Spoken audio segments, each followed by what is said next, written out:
Hello students, good morning once again. How are you? I hope you all okay.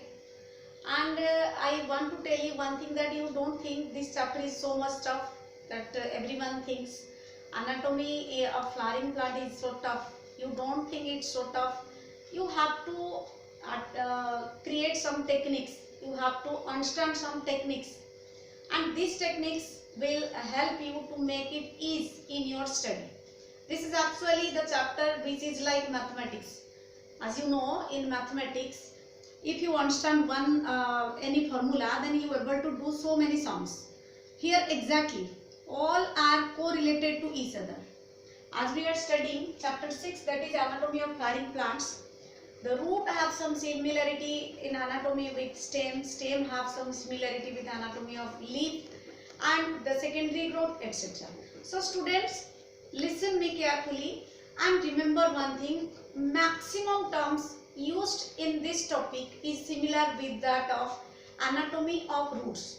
So don't think it's so much tough, and watch the video carefully and notice all the words that is spoken by me, and also during watching the video you can take the screenshot and write the what I write here in the blackboard. On the blackboard you can label all the parts, and you should practice all these diagrams 5 times and have to send to me tomorrow till 7 p.m.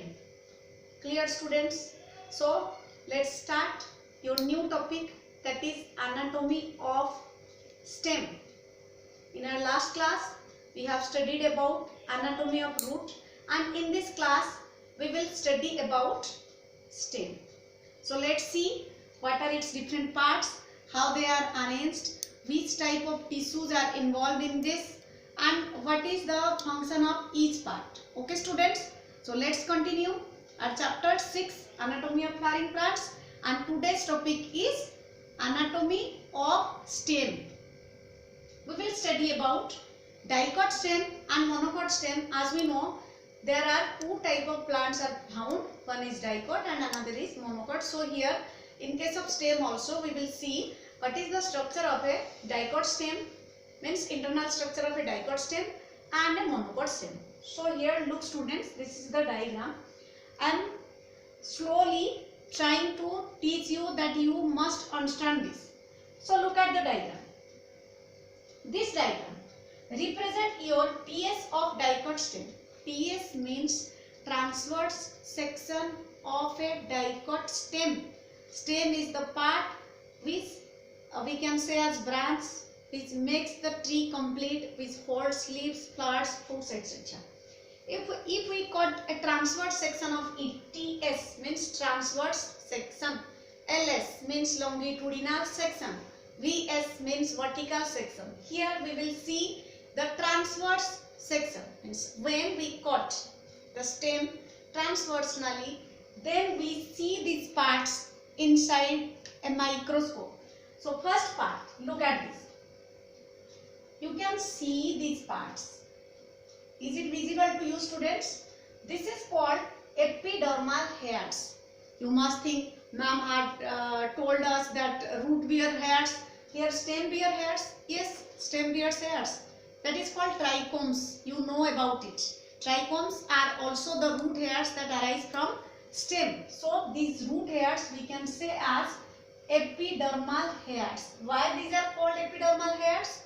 As they are arise from the epidermis, and epidermis is the outer layer of any cell or any part of the plant. Clear students? Just below the epidermal hair, epidermis is present, and just below the epidermis there is presence of, you know, presence of cortex.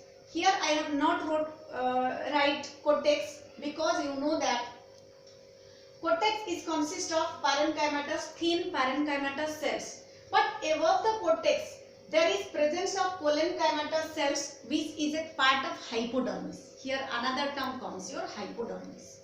Okay. So what is hypodermis? Remember, the layers of a stem, dicot stem, is epidermis, then your hypodermis, then endodermis. Epidermis, hypodermis and endodermis. Epidermis is found above the hypodermis, and hypodermis is made up of collenchymatous cells. Clear students? Hypodermis is made up of collenchymatous cells, but the cortex is made up of parenchymatous cells. As hypodermis is made up of collenchymatous cells, so it provides a mechanical strength to the stem. Clear? So here you can see hypodermis. Hypodermis provides mechanical strength to the plant as it is consist of collenchymatous cells. Next, just below the collenchyma, there is parenchyma is present, and which constitute the cortex. We can say as apical cortex. Then just below the cortex, endodermis is present. Endodermis represent the inner part, and in endodermis there is also parenchymatous cells present, and they form together constitute the pericycle.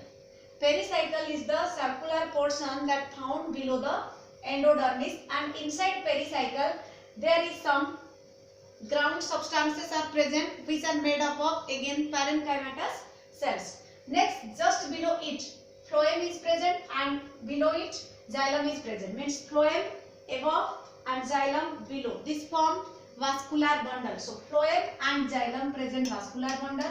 Here the cambium is present. As we know, in dicots, the vascular bundle, you can see this is a dicot vascular bundle. This is phloem and this is xylem. This is cambium. Cambium separates phloem from xylem. So exactly here, this part is your phloem, this part is your xylem, which initially as metaxylem and protoxylem. I will explain you. You just see, just below the pericycle, there is phloem is present. And just below the phloem, there is cambium. As we know, in dicots, cambium is present, which is the characteristic feature of all dicot stems. Presence of cambium is presence of dicot stem.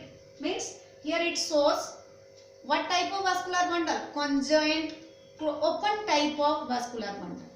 Clear?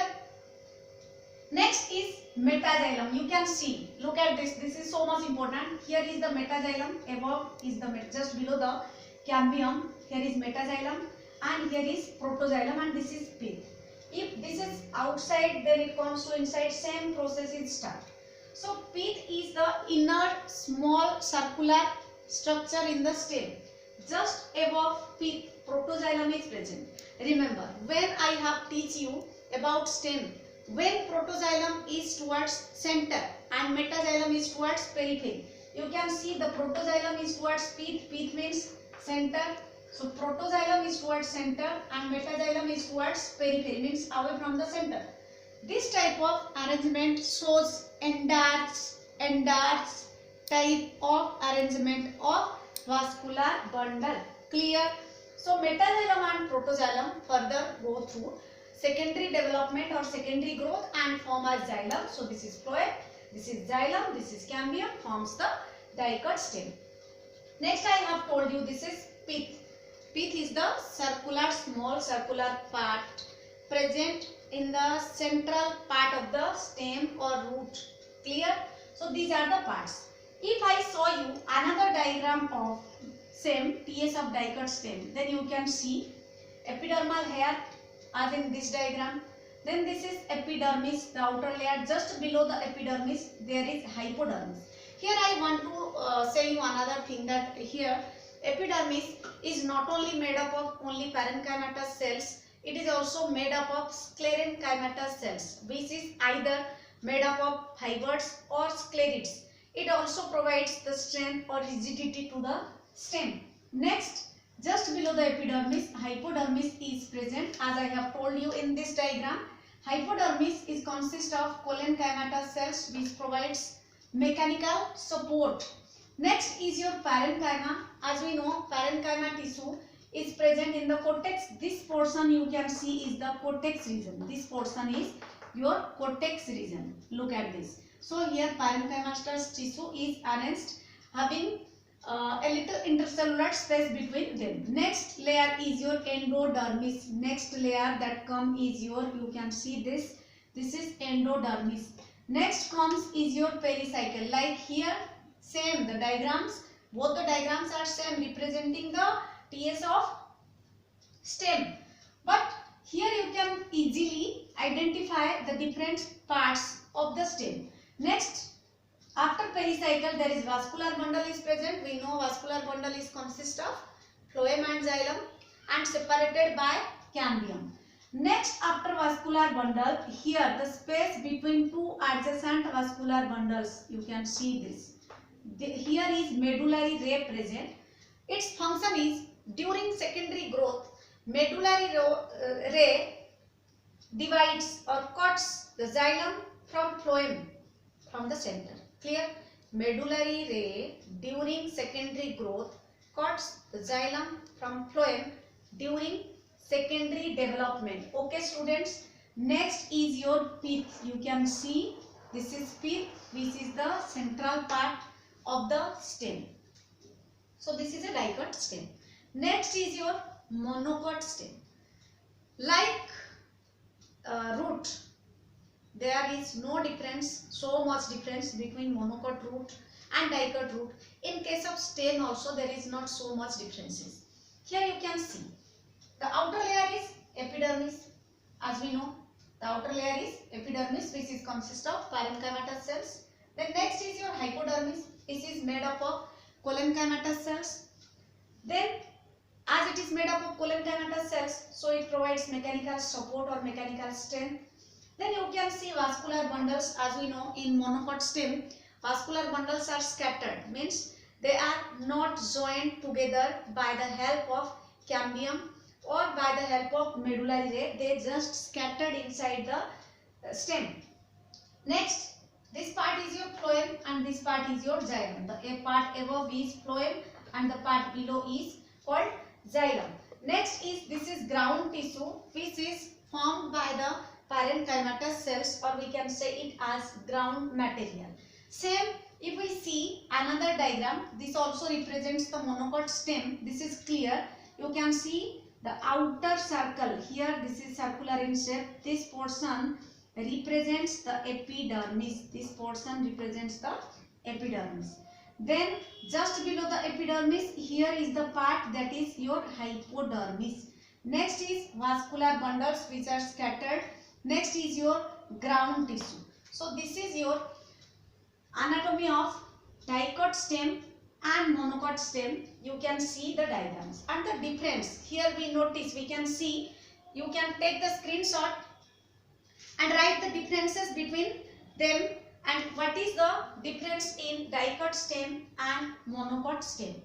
There is a lot of differences between dicot and monocot stem. You can see there is no root hairs, we can see, but here we can see root hairs. Here cambium is present, here no cambium is present. If the question come in your exams, write some differences between dicot stem and monocot stem. You can easily write. First is presence of trichomes or root hairs on the epidermis, absence of trichomes on the epidermis. In some cases may be present. Next is your that vascular bundles are scattered, but here vascular bundles are joined with cambium. In stem, Endarts arrangement of vascular bundle can be seen, but here exarch arrangement of vascular bundle, means when protoxylem is towards periphery and metaxylem is towards center. This type of arrangement is called exarch. Remember two terms, one is your endarts and another is your endarts and another is your exarch. Okay students, in endarts what happen, which we can see in dicot stem, the protoxylem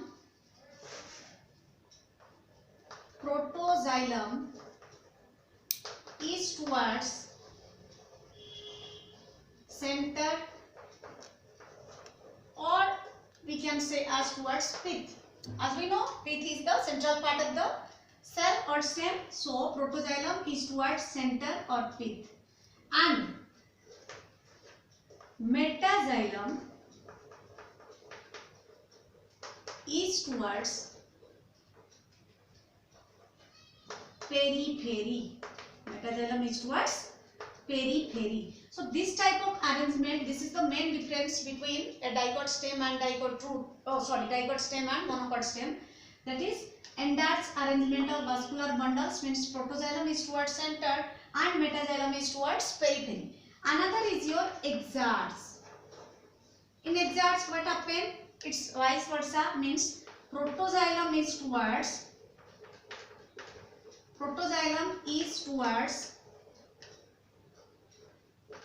periphery and metaxylem